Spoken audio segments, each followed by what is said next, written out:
भगवान विष्णु जी और माता लक्ष्मी जी। एक बार भगवान विष्णु जी शेषनाग पर बैठे बैठे बोर हो गए और उन्होंने धरती पर घूमने का विचार मन में किया। वैसे भी कई साल बीत गए थे धरती पर आए और वह अपनी यात्रा की तैयारी में लग गए। स्वामी को तैयार होता देखकर लक्ष्मी माँ ने पूछा, आज सुबह सुबह कहाँ जाने की तैयारी हो रही है?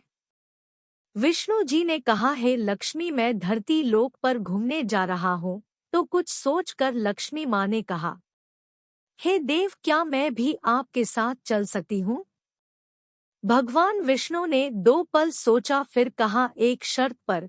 तुम मेरे साथ चल सकती हो। तुम धरती पर पहुंचकर उत्तर दिशा की ओर बिल्कुल मत देखना। इसके साथ ही माता लक्ष्मी ने हाँ कह के अपनी मनवा ली। और सुबह सुबह माँ लक्ष्मी और भगवान विष्णु धरती पर पहुंच गए। अभी सूर्य देवता निकल रहे थे। रात बरसात होकर हटी थी। चारों ओर हरियाली ही हरियाली थी। उस समय चारों ओर बहुत शांति थी और धरती बहुत ही सुंदर दिख रही थी। और माँ लक्ष्मी मंत्र मुग्ध होकर धरती को देख रही थी और भूल गई कि पति को क्या वचन देकर आई है। और चारों ओर देखती हुई कब उत्तर दिशा की ओर देखने लगी पता ही नहीं चला। उत्तर दिशा में माँ लक्ष्मी को एक बहुत ही सुंदर बगीचा नजर आया और उस तरफ से भीनी भीनी खुशबू आ रही थी और बहुत ही सुंदर सुंदर फूल खिले थे। यह एक फूलों का खेत था और माँ लक्ष्मी बिना सोचे समझे उस खेत में गई और एक सुंदर सा फूल तोड़ लाई।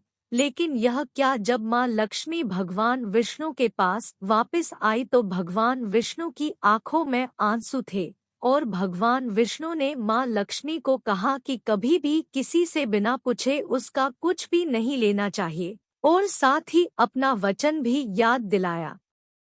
माँ लक्ष्मी को अपनी भूल का पता चला तो उन्होंने भगवान विष्णु से इस भूल की माफी मांगी। तो भगवान विष्णु ने कहा कि जो तुमने जो भूल की है उसकी सजा तो तुम्हें जरूर मिलेगी। जिस माली के खेत से तुमने बिना पूछे फूल तोड़ा है, यह एक प्रकार की चोरी है। इसलिए अब तुम 3 साल तक माली के घर नौकर बनकर रहा। उसके बाद मैं तुम्हें बैकुंठ में वापस बुलाऊंगा। माँ लक्ष्मी ने चुपचाप सर झुकाकर हाँ कर दी। आज कल की लक्ष्मी थोड़े थी और माँ लक्ष्मी एक गरीब औरत का रूप धारण करके उस खेत के मालिक के घर गई। घर क्या, एक झोपड़ा था और मालिक का नाम माधव था। माधव की बीबी, 2 बेटे और 3 बेटियां थी। सभी उस छोटे से खेत में काम करके किसी तरह से गुजारा करते थे। माँ लक्ष्मी जब एक साधारण और गरीब औरत बनकर जब माधव के झोपड़े पर गई तो माधव ने पूछा, बहन तुम कौन हो और इस समय तुम्हें क्या चाहिए? तब माँ लक्ष्मी ने कहा, मैं एक गरीब औरत हूँ, मेरी देखभाल करने वाला कोई नहीं। मैंने कई दिनों से खाना भी नहीं खाया, मुझे कोई भी काम दे दे। साथ में मैं तुम्हारे घर का काम भी कर दिया करूँगी। बस मुझे अपने घर में एक कोने में आसरा देवो। माधव बहुत ही अच्छे दिल का मालिक था। उसे दया आ गई, लेकिन उसने कहा, बहन मैं तो बहुत ही गरीब हूँ। मेरी कमाई से मेरे घर का खर्च मुश्किल से चलता है। लेकिन अगर मेरी 3 की जगह 4 बेटियां होती तो भी मैंने गुजारा करना था। अगर तुम मेरी बेटी बनकर जैसा रूखा सूखा हम खाते हैं उसमें खुश रह सकती हो तो बेटी अंदर आ जाओ।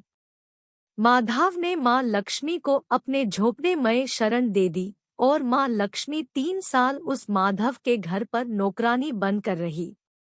जिस दिन माँ लक्ष्मी माधव के घर आई थी उससे दूसरे दिन ही माधव को इतनी आमदनी हुई फूलों से कि शाम को एक गाय खरीद ली। फिर धीरे धीरे माधव ने काफी जमीन खरीद ली और सबने अच्छे अच्छे कपड़े भी बनवा लिए और फिर एक बड़ा पक्का घर भी बनवा लिया। बेटियों और बीबी ने गहने भी बनवा लिए और अब मकान भी बहुत बड़ा बनवा लिया था। माधव हमेशा सोचता था कि मुझे यह सब इस महिला के आने के बाद मिला है। इस बेटी के रूप में मेरी किस्मत आ गई है मेरी। और अब 2 से 5 साल बीत गए थे, लेकिन माँ लक्ष्मी अब भी घर में और खेत में काम करती थी। एक दिन माधव जब अपने खेतों से काम खत्म करके घर आया तो उसने अपने घर के सामने द्वार पर एक देवी स्वरूप गहनों से लदी एक औरत को देखा। ध्यान से देखकर पहचान गया, अरे यह तो मेरी मुँह बोली चौथी बेटी यानी वही औरत है। और पहचान गया कि यह तो माँ लक्ष्मी है। अब तक माधव का पूरा परिवार बाहर आ गया था और सब हैरान होकर माँ लक्ष्मी को देख रहे थे। माधव बोला है, माँ हमें माफ कर, हमने तेरे से अनजाने में ही घर और खेत में काम करवाया है। माँ यह कैसा अपराध हो गया है, माँ हम सबको माफ कर दे। अब माँ लक्ष्मी मुस्कुराई और बोली है, माधव तुम बहुत ही अच्छे और दयालु व्यक्ति हो। तुमने मुझे अपनी बेटी की तरह से रखा, अपने परिवार के सदस्य की तरह से। इसके बदले में तुम्हें वरदान देती हूँ कि तुम्हारे पास कभी भी खुशियों की और धन की कमी नहीं रहेगी। तुम्हें सारे सुख मिलेंगे जिसके तुम हकदार हो। और फिर माँ अपने स्वामी के द्वारा भेजे रथ में बैठकर बैकुंठ चली गई।